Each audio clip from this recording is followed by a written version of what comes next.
Agora na Banda B, um negócio que deu certo, com Antônio Nascimento.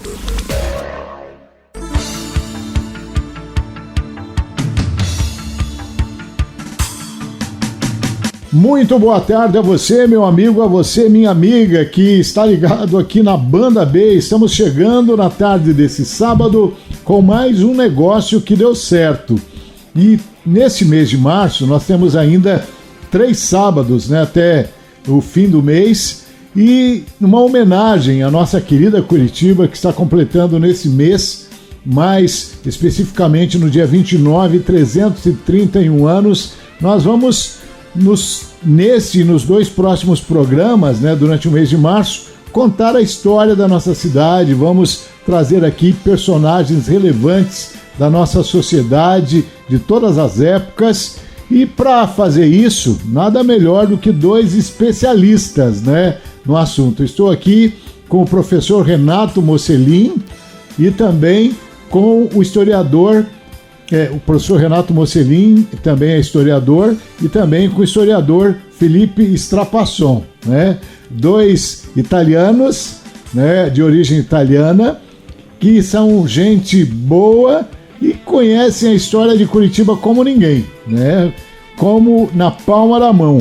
Professor Renato Mocelin, muito obrigado por ter atendido o nosso chamamento, e o senhor vai passar conosco aí esses 3 próximos sábados. Seja bem-vindo à Banda B, viu, professor? Obrigado, Toninho, pelo convite, e estou à disposição do amigo para falarmos sobre a nossa querida Curitiba. Tá certo. Felipe Strapasson, boa tarde, seja bem-vindo à Banda B. Muito obrigado também, viu, Felipe? Boa tarde, Toninho. Boa tarde, amigo Mocelin. É uma honra estar aqui falando sobre Curitiba, no mês do aniversário da nossa cidade. Fico também à disposição para a gente poder conversar aí nesses sábados. Eu conheço bem o jeito desta cidade, que é menina e usa blazer no verão. 331 anos. Como começou essa bonita história, professor Renato Mocelin? Foi com Matheus Leme mesmo? Existe outra história? Como é que surgiu a nossa vila aqui, hein? Por favor. Toninho, ouvintes, Felipe, é preciso antes a gente fazer uma introdução da história do Brasil, né? O território onde nós estamos nesse exato momento, né, Felipe, não pertencia a Portugal pelo Tratado de Tordesilhas. Apenas uma pequena ponta ali do litoral paranaense que seria da coroa portuguesa, pertencia à Espanha. Mas, gradativamente, os bandeirantes, pessoas ali de São Paulo, do Rio de Janeiro, mas principalmente de São Paulo e Santos, começaram a palmilhar o nosso litoral. Isso em fins do século XVI. Era território desconhecido aqui até então. Desconhecido, e juridicamente era da Espanha. E o que eles vieram fazer no nosso litoral? A história é triste. Eles vieram prear, caçar índios. Aí no nosso litoral, onde temos Guaraqueçaba, Paranaguá, Guaratuba, Morretes, viviam os índios carijós, e mais ao norte os tupiniquins. Então foi o ciclo da caça ao índio.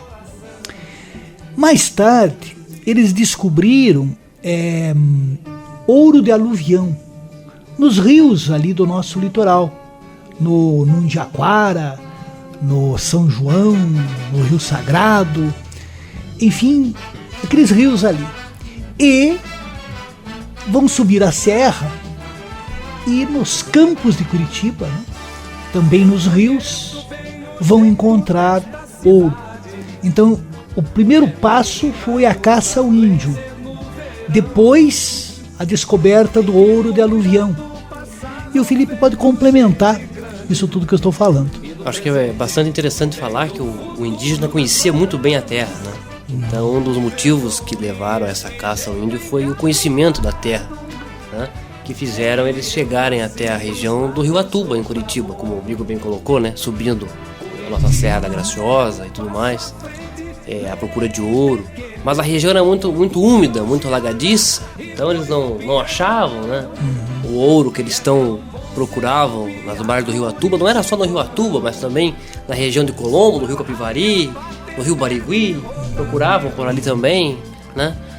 E procuraram sair daquela região alagadiça, úmida, né? E se estabeleceram onde hoje é a Praça Tiradentes, mais próximo ao Rio Ivo, ao Rio Belém. Chamado Marco Zero. O Marco Zero, onde a cidade se desenvolveu, né? E só como curiosidade, Toninho, Atuba quer dizer muita fruta, abundância de fruta. E foi um índio, não se sabe se era o nome dele, acho que não era o nome dele, Tindiquera. Tindiquera quer dizer buraco do Tingui, que guiou o pessoal ali do Atuba, ele era a igrejinha do Atuba. Tem a lenda, né, Felipe? Tem a lenda, que a né? Santinha ficou olhando para esse lado. Ela amanhecia virada para a Praça Tiradentes. E aí ele veio e trouxe esse pessoal ali por 1654, por aí, e cravou uma lança onde hoje é a Praça Tiradentes. E ali teria dito Coreetuba, muito pinhão. Mas tem um historiador já falecido que contesta essa tradução. Teria sido muitos porcos, muitos cateto, que era o porco do mato, os javalis, né? Que habitava a região. Aquela região. Que interessante, né? É impensável, né? A gente olhar para essa Tiradentes hoje e imaginar essa cena, né, professor? Agora, Felipe, aquele tempo, hoje você pega um carro, em 15 minutos você vem do Atuba até a Praça Tiradentes, né? Às vezes até menos. Mas naquele tempo era uma jornada, talvez, de um dia para mais, né? Ah, eram muitos dias, né? E sem falar que tinha chuva, tinha mato, lugares que não eram conhecidos, né? Que não tinham os seus carreiros, né? Até o amigo falou da curiosidade do nome Atuba, né? Eu trago outra, né? A palavra Tingui quer dizer povo do nariz fino, que é uma característica física daqueles índios que habitavam os campos de Curitiba quando fizeram o primeiro contato com os europeus que chegavam, né? Então, e aí esse povo veio e já instalou a Vila Nossa Senhora da Luz, ou foi depois que Matheus Leme veio? Como é que foi isso, professor? Veio antes, sabe? Houve uma bandeira em 1548 que percorreu essa região. E o Baltazar Carrasco dos Reis fazia parte dessa bandeira. E se estabeleceu ali onde temos o rio Barigui. E Barigui quer dizer literalmente Rio das Moscas.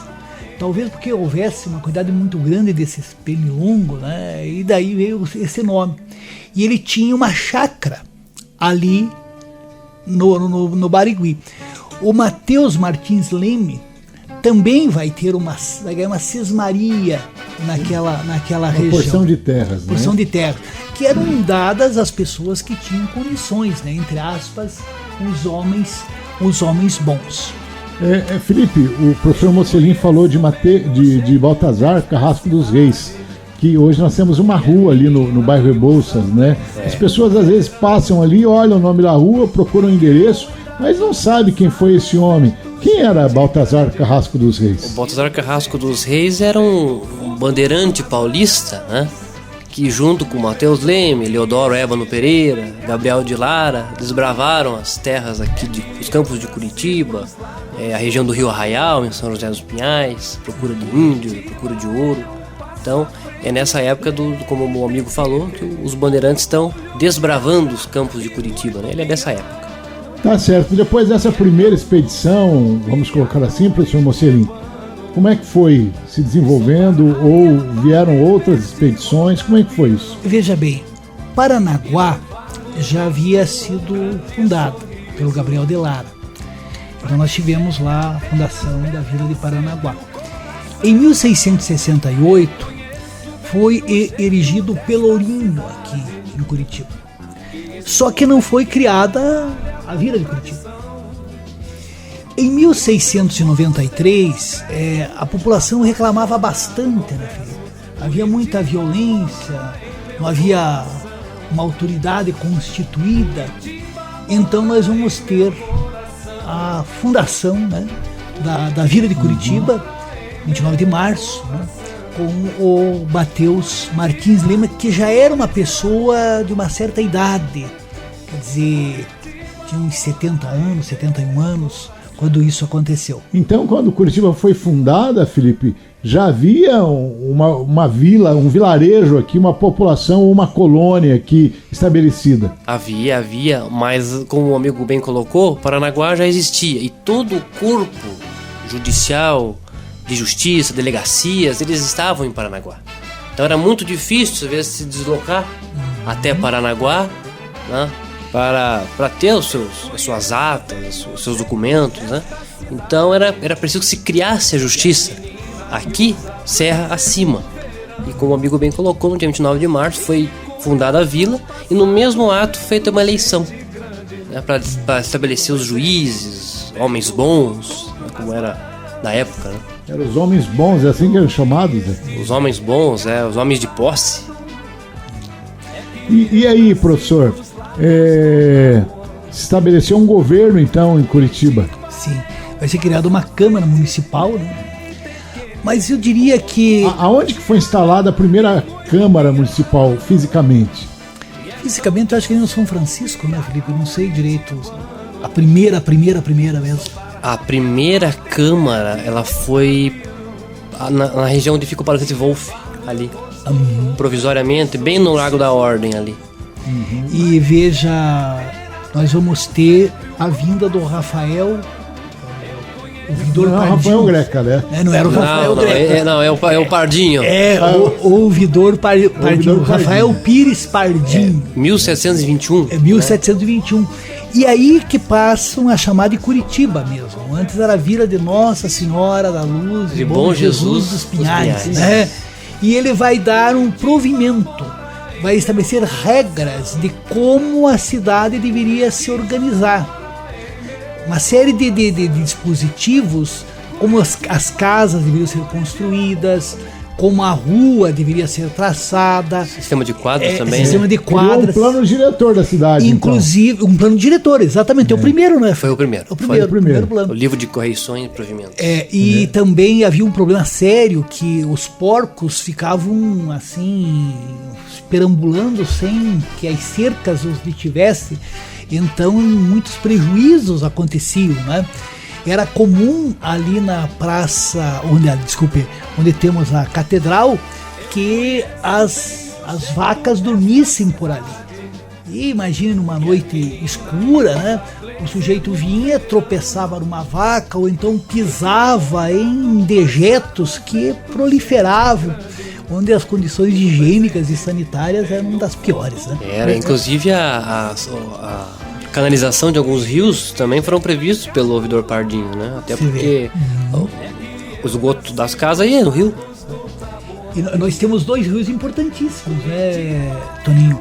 Temos o rio Ivo e o rio Belém.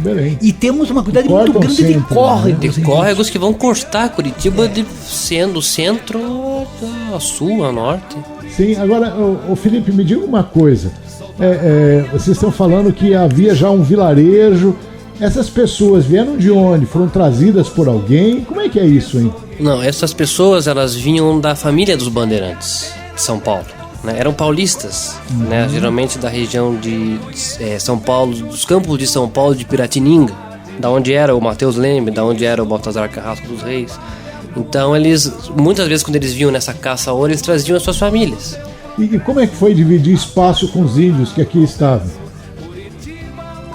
Os tinguis, eles eram até receptivos aos portugueses. O Romário Martins fala isso no livro dele, que eles eram bem receptivos. Já os caigangues, que viviam na região metropolitana, e tanto é que a historiografia paranaense meio que colocou de lado os caigangues, esquecendo que provavelmente esses caigangues foram reprimidos, né, e foram sendo empurrados cada vez mais para o interior. E daí as pessoas, elas ganhavam a terra aqui para vir para cá, elas vinham em busca do Eldorado. Como é que é isso? Pode responder, Felipe. Não, eles se estabeleciam, assim como o amigo Marcelinho falou, até 1721, do jeito deles. Não tinha uma organização de acordo como a gente conhece hoje, Você vinha, você achava um lugar, cercava e era seu. Era dele, ponto final, porque para ele o índio não prestava, né? Então eles, a partir de 1721, que a gente vai ter essa organização com quadras, bairros e tudo mais, né? E também, né, Felipe, muitos eram homiciados aqui. Pessoas que fugiam da justiça lá de São Paulo. Quer dizer, não eram pessoas lá de boa índole, né? Vinham fazer a vida fugiam aqui. pra cá, ninguém conseguia encontrar. As terras eram baratas, tanto é que quando a gente lê aqueles testamentos dos bandeirantes, eles nem elencavam as terras que possuíam, eles elencavam botas, armas, porque chapéus, né, aquele gibão, mas a terra praticamente pouco valor tinha. E era muito fácil de você se estabelecer e não ser encontrado pela justiça. E levar uma vida aparentemente tranquila, né? Sim, é verdade. E aí, 1721, como é que foi? O que a cidade vivia nessa época? Tinha alguma receita? Como é que era isso, hein, Felipe? Vivia em que sentido? Não, como é que eles sobreviviam? A pecuária. Era pecuária, como o amigo bem colocou, né? Criando porcos, criando vacas, criando galinhas. Naquela rotina insalubre que vivia, né? Plantando muitas vezes. E havia escambo, alguma coisa nesse sentido? Como é que é? O comércio ele engatinhava, sabe? O uso de moedas era bastante reduzido. E eu tenho um texto aqui interessante, Toninho. A população vivia praticamente isolada, pois a ligação com o litoral, como bem disse o Felipe, era muito difícil. Os mais abastados residiam em sítios próximos ao núcleo, onde foi fundado o vilarejo. Tinha algumas posses, apesar de que a terra valia pouco. Pares de botas, ferramentas, gibões, vestidos. As casas eram de pau a pique, com chão de terra batido.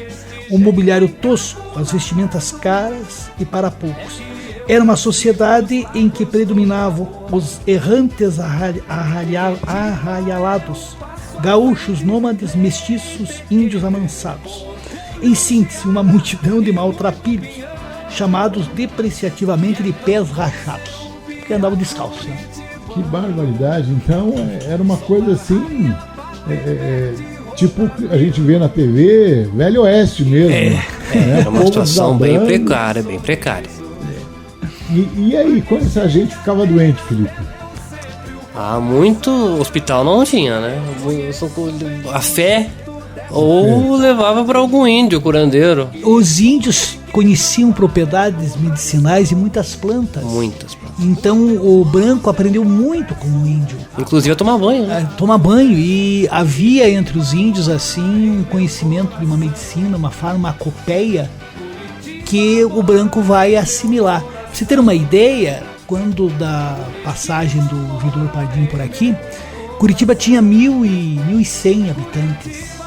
Era pouquíssima, reduzidíssima a população, né? Quer dizer, não dá a população talvez da Colônia Rivera hoje, né, Felipe? Não, muito. Entre 1.100 e 1.400 pessoas no máximo, sabe? Isso dividido devia ter que umas 100 famílias, mais ou menos, um pouco mais. Tem um trecho da ata da Câmara de Curitiba que fala que na fundação de Curitiba, 1193, Curitiba tinha 90 famílias. 90 famílias? 90. Que era apropriado já para se fundar uma vila, né? Toninho, só para você ter uma ideia, em 1776, já bem adiante, Curitiba tinha 2.098 habitantes livres e 407 escravos, em uma população total de 2.505 habitantes. Saltando no tempo, em 1783, a população tinha pulado para 3.427 e 948 escravos. Quer dizer, o número de escravos vai aumentando. A proporção, é isso que eu ia falar, a proporção de escravos vai aumentando, sociedade porque a economia vai exigindo mais mão de obra. E vai se tornando a base da sociedade, né? Da Em economia. 1800, eram 5.470 pessoas livres e 1.188 escravos. Quer dizer, praticamente 1/5 da população era escrava. Quer dizer, para cada 4 livros a gente tinha um escravo. Sim. E aí, esses escravos eram comprados, Felipe? Como é que é para as pessoas que estão nos ouvindo? Muitos eram comprados pelos senhores trazidos da região da África, né?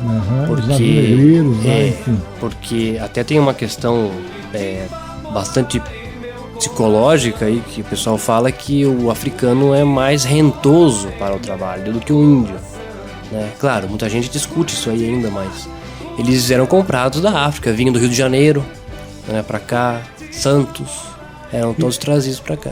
E tinham mercadores de escravos aqui em algum ponto da cidade que fazia ali o comércio? Como é que é isso, professor Marcelinho? Acredita-se no seguinte, sabe? Você conhece, né, Toninho, a Ilha das Peças, né? Sim.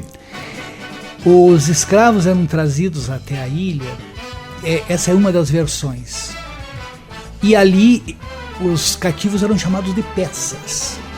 Havia um período que eles ali ficavam para se restabelecerem, uma espécie de quarentena. E aí eles eram comercializados em Paranaguá e também eram trazidos para Curitiba. Quer dizer, você tem todo um mercado de escravos que vai aumentar ao longo do século XIX, porque quando houve a independência do Brasil, para que a Inglaterra reconhecesse a independência do Brasil, o Brasil se prontificou em abolir o tráfico de escravos. Tanto é que em 1831 foi aprovada a Lei Feijó, que abolia o tráfico de escravos. Para inglês ver. Para inglês ver. Só que, se nós pegarmos o número de escravos que entraram no Brasil entre 1831 e 1850, aumentou assim exponencialmente. Daí, como bem colocou o Felipe, a expressão é para inglês ver. Só que na década de 1840, que aumenta a entrada de escravizados, o governo britânico começa a pressionar o governo brasileiro. E pela lei Aberdeen, eles podiam perseguir navios negreiros em alto mar. Em 1850, nós tivemos uma embarcação britânica, o Comoran, no encalço de 4 embarcações que o comandante acreditava que transportavam escravos. Uma delas, o comandante dessa embarcação, de fato transportava escravos. Os escravos amarrados no porão da embarcação, e a embarcação foi afundada. 3 embarcações foram aprisionadas. E quando o navio britânico se retirava, pessoas de Paranaguá, ali na Ilha do Mel, no Forte da Ilha do Mel, começaram a disparar contra a embarcação britânica, sem provocar maiores danos. Mas veja, a pressão foi tal que em 1850 ainda nós vamos ter a Lei Eusébio de Queiroz, que pôs fim ao tráfico de escravos. Tá certo. Agora, Felipe, a cidade começou a crescer, né? 1730, 1750. Como é que era o centro de Curitiba nessa época? A gente dá para se ter uma ideia de como era, de como funcionava? Há registros a respeito disso? O núcleo central de Curitiba era em torno da onde hoje é a catedral, que não existia a catedral atual. Tinha uma igreja, a matriz. Então, a região do Largo da Ordem era uma região muito movimentada, né? Porque era ali que passavam os tropeiros, em região aos Campos Gerais e tudo mais. Então, o centro de Curitiba vai se desenvolver ao longo da Igreja da Ordem, que é a igreja mais antiga de Curitiba ainda em pé, 1737. A Igreja da Matriz, onde hoje está a Catedral, e a Igreja dos Escravos, que era a Igreja do Rosário, né, que está lá de 1737 também, mas não é a que está lá hoje. Tá? Então, o centro era o núcleo social econômico, de justiça, porque ali vai ter o Pelourinho, como o amigo Monstrinho falou. A cadeia pública vai ser ali na Praça Generoso Marques, né?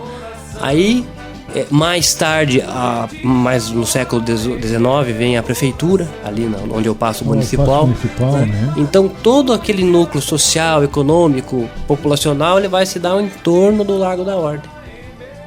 E era ali que surgia, fomentava todo o comércio, professor Marcelino. Sim, ali que pulsava, né, a economia curitibana, que era uma economia muito pobre, né?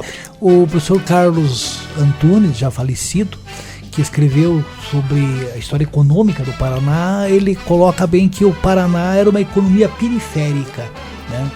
Mesmo depois do Paraná se tornar uma província separada de São Paulo, né? Que éramos a quinta comarca de Curitiba. Então uma economia bem periférica, a pecuária, e só mais tarde é que nós vamos ter o ciclo da erva mate, que vai dar uma certa pujança econômica à província. E como é que as pessoas se locomoviam nessa época? A pé, a cavalo, de carroça, hein, Felipe? Carroça, a pé. A gente vai ter aí os bondes puxados por mulas, né, nesse momento. Mas lá em 1700 e alguma coisa, já tínhamos os bondes? Não era o bonde como a gente imagina hoje, aquele bonde como aquele que está na Praça Osório, né? Eram carroças puxadas por mulas, né? Por cavalos e tal, né? A pé, a própria montaria, né, em si. Tá certo. Professor, e como é que era... Transitava muita gente por aqui era caminho de passagem, pessoal que vinha do Rio Grande do Sul para São Paulo, como é que era? Nessa época, lá em 1700 e alguma coisa. Veja bem, o Rio Grande do Sul, ele foi, entre aspas, colonizado por curitibanos. Inclusive o traje que depois... O gaúcho, o chapelão, a bombacha... Era o traje do curitibano. A pilcha? Você veja que temos uma cidade lá em Santa Catarina, Curitibanos, que foi fundada por pessoas oriundas de Curitiba, que vão realizar essa economia, que vai ser a economia baseada na criação de mulas. Nós vamos ter aqui nos Campos Gerais, aquelas invernadas onde o gado era solto para ganhar peso, né? E com isso nós vamos ter aquele caminho do Viamão, que vinha lá do Rio Grande do Sul, que passava ali pelos Campos Gerais, Curitiba, até as feiras de Sorocaba. Porque veja bem, Toninho, as mulas eram fundamentais para o transporte da época. Na região das Minas Gerais, onde temos um terreno acidentado e onde tivemos o ciclo do ouro, o diamante, as mulas eram requisitadíssimas. As mulas começaram a perder importância, né, Felipe, com o surgimento das ferrovias. Exato. É mais ou menos, isso bem depois, só para fazer um paralelo, como a criação de porcos. Existiam aquelas porcadas lá do sudoeste e do oeste, em que os porcos eram tangidos, andando mesmo. Aí quando aparecem os caminhões, aparece aí todo aquele tipo de coisa desaparece, né? Então o progresso é que fez com que esse ciclo perdesse importância. Ô Felipe, o professor falou ali da importância das mulas, né, das éguas, enfim, no transporte. E aí que vem essa expressão, vou lavar a égua, é isso ou não? Acredito que seja. Igual o professor falou da importância da mula, até pro transporte do próprio charque, né, professor? Né, o charque era trazido no lombo da mula, né, no lombo da égua, né? Então, porque o que me contaram a respeito dessa expressão é de que os jesuítas, né, enfim, transportavam ouro no lombo da égua, né? E daí eles paravam naquelas estalagens, né? E para dar uma descansada, e aí pedia pro funcionário ali cuidar da égua. E aí, como elas carregavam aqueles alforjes com ouro no lombo das éguas, ficava resquícios de ouro na pele da égua, né, dos animais. E daí o pessoal que trabalha na estalagem falava assim, eu vou lavar a égua, né, para se aproveitar da situação. Eu confesso que eu não sabia isso aí. Eu não sabia também. Eu também. Muito legal mesmo. E aí eles lavavam a égua para ver se saía algum ouro. Alguma ali, coisa. Né? Ver se beneficiava dela. E me falaram, né, que daí é que vem essa expressão, eu vou lavar a égua. Agora me diga uma coisa. Então foi o Curitiba que colonizou lá o Rio Grande do Sul, Santa Catarina, enfim. Saíram daqui, né? Os nossos aventureiros, né? Pessoas que vão levar a pecuária para aquela região. E deu certo, né? Fazendo jus ao nome do programa, né? Então. É interessante isso, né? Porque o pessoal veio descendo de São Paulo, Serra Abaixo, né? Sim. Aqui é paulista, geralmente, né? Paulista. E aí, porque tudo fazia parte da capitania de São Paulo. Então a capitania de São Paulo ia até o Rio Grande do Sul. Era uma região enorme. Depois vai ter a de São Pedro lá, mas não existia Paraná, Santa Catarina, era tudo capitania de São Paulo. Uma coisa só, né? E aí eu me recordo lá da 4ª série, né? Mendes Sá, Martim Afonso, Tomé de Souza. Os governadores gerais, isso lá no século das capitanias, né? Então, e aí, como é que nessa época começou a se desenvolver aqui a região, professor? Lá em 1700 e tanto, já chegando a 1800. Veja você, nós vamos ter no final do século, para vocês terem uma ideia, já em 1815, tínhamos 7.550 pessoas livres e 1.512 escravos. A população já era de quase 10 mil habitantes, 1815. A família real já estava no Brasil, né? E já quando da família real no Brasil, em 1811, houve um movimento em Paranaguá para que a região se separasse de São Paulo.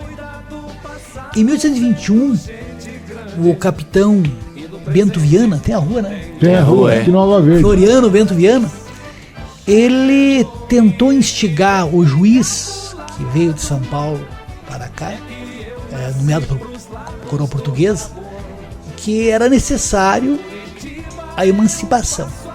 Só que não foi dado ouvidos a ele, porque a região estava se desenvolvendo, mas o centro não era Curitiba. O centro era Paranaguá. Quer dizer, a região mais importante economicamente era Paranaguá. O porto e tudo mais. Sim. Né? E também é preciso destacar que ali no final da década de 20, no século XIX, 1928, 1929, teve uma epidemia aqui em Curitiba de varíola, que matou muita gente. Então a varíola, volta e meia, eles chamavam de bexiga. Matava escravos, matava as pessoas que sobreviviam, ficavam todas marcadas, né? Já vamos ter a vacina, mas era uma vacina muito precária e as pessoas temiam serem vacinadas, né? Isso já nos anos 30 do século XIX. Tinha algum político lá que já pregava contra a vacina? Isso até 1904, quando tivemos a revolta da vacina, né? Que o Dr. Oswaldo Cruz, isso aí dá um salto na história, né? O Dr. Oswaldo Cruz conseguiu que o presidente Rodrigues Alves mandasse ao Congresso uma lei tornando obrigatória a vacina. Contra a varíola, né? Contra a varíola. Aí os políticos de oposição vão iniciar um movimento e a população vai se revoltar. O decreto nem foi aprovado. Durante 2 semanas tivemos assim o Rio de Janeiro em polvorosa, né? Bondes virados, estabelecimentos comerciais depredados, mais de 30 mortos, até que o movimento foi aplacado. Mais tarde, as pessoas perceberam que a vacina funcionava. E o presidente que veio depois, o Dr. Afonso Pena, ele e a família vacinaram-se em público. Só que diziam, não, a vacina dele não é igual. Sabe? Sempre tem um pontinho, né? Sempre tem. Esse negócio anti-vacina não é de agora. É louco. Felipe, me diga uma coisa, rapaz. Como é que era uma Curitiba, né? Ainda, vamos voltar um pouquinho na história. Uma Curitiba sem luz elétrica, sem água encanada, né? Sem shopping. Como é que era essa Curitiba? Era uma Curitiba muito precária, né? A gente tinha a vela e o bom e velho lampião a querosene, que iluminava as ruas, né? Para que se pudesse trafegar à noite e tal, né? A primeira lâmpada elétrica vem lá em 1886, vai ser lá no Passeio Público, né?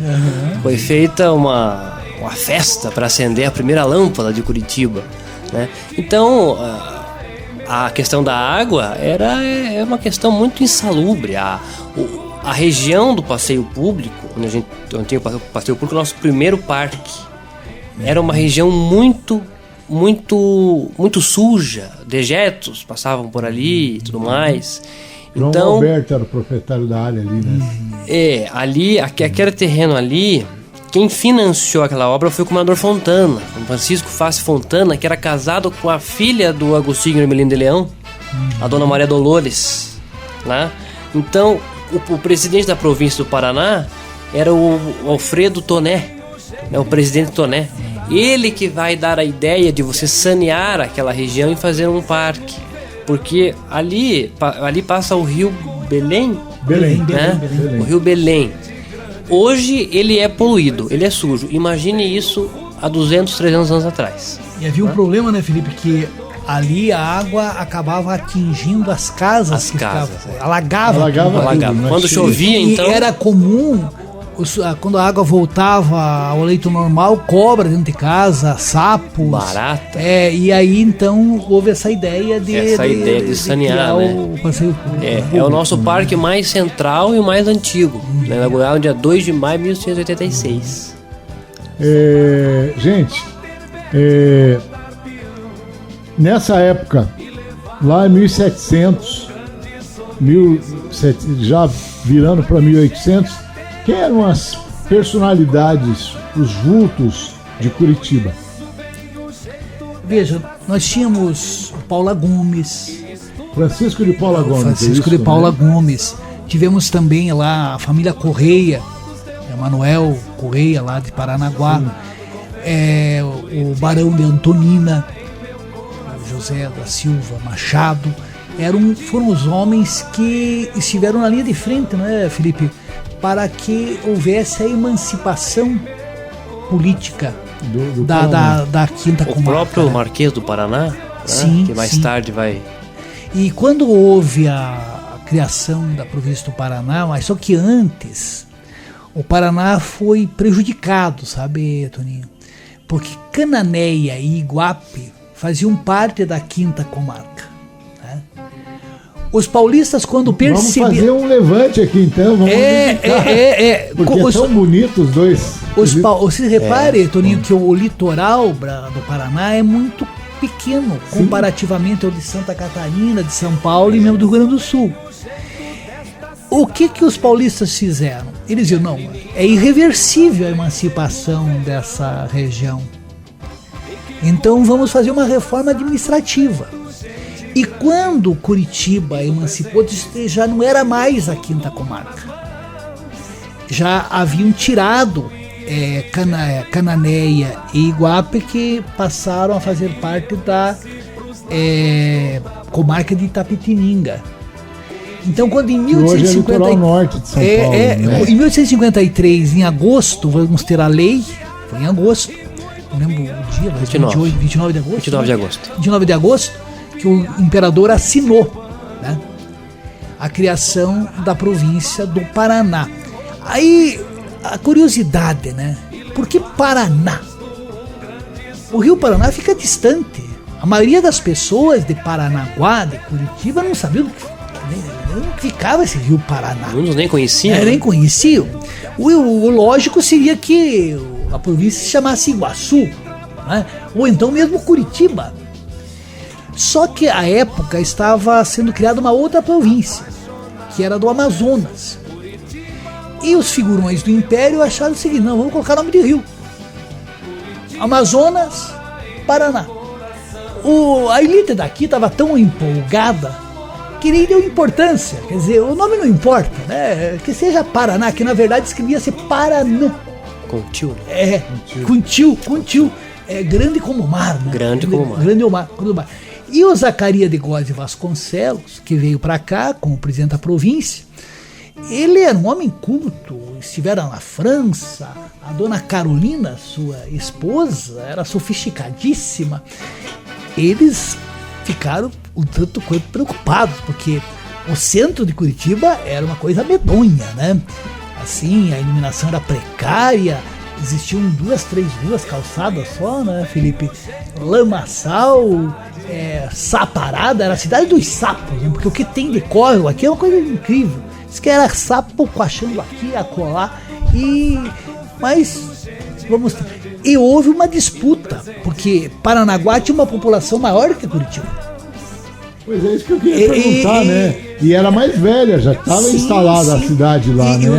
Paranaguá não reivindicou ser a capital do estado? Reivindicou. Inclusive teve um sujeito lá de Paranaguá que disse que a cidade de Curitiba não merecia ser a capital e que era uma cidade sem futuro. Errou feio o sujeito, né? E que Paranaguá é que deveria ser a capital. Então, a emancipação política, né, aconteceu. Ouça aqui o texto do rapaz. Ele escreveu: e infelizmente para Curitiba, o senhor Rezende proferiu uma verdade evangélica, profetizando seu presente e seu futuro desesperador, central, sem uma única via de comunicação, regular, isolada, sem nenhum destes grandes recursos que fazem animação à vida das cidades, sem comércio, e por conseguinte só com a vida oficial.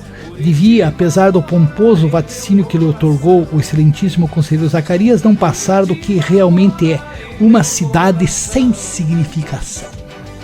Como é que é o nome do homem? Quem escreveu isso foi o Demétrio Fernandes da Cruz, diretor da Alfândega de Paranaguá.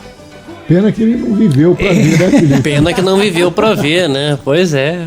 Quanto morderia a língua, né? Você viu como Curitiba se desenvolveu, né? É verdade. Então, se ele olhasse Curitiba hoje, ele ia perguntar: mas que cidade é essa?